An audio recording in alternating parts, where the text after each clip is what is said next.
हमारे इस चैनल मैथिली गंगा को लाल बटन दबाकर सब्सक्राइब करें व घंटी के निशान का बटन दबाएं ताकि सभी नए वीडियो आप तक तुरंत पहुंचे बिल्कुल मुफ्त।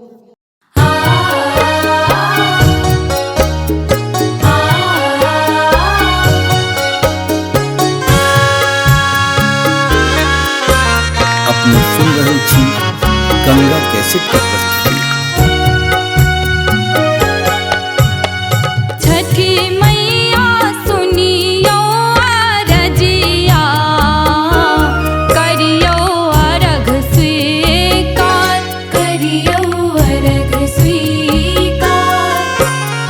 हथिया पर दिया राजा राओल, भेलों जल बीच ठार, करियो अर्घ स्वीकार।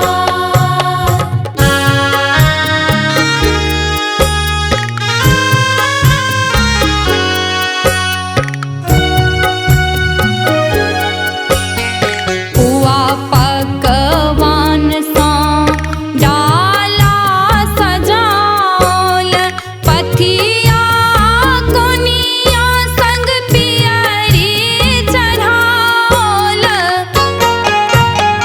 घाट पर पुष्प बिछाओल, देलों केरा कुसियार, करियो अर्घ स्वीकार, करियो अर्घ स्वीकार।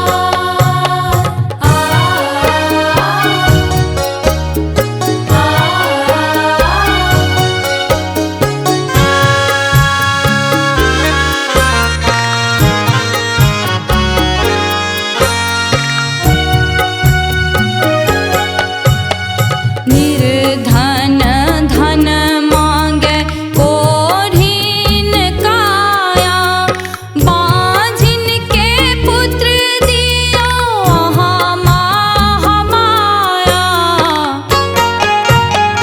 जगत विदित अछि अहाँके, छठी मैया महिमा पार, करियो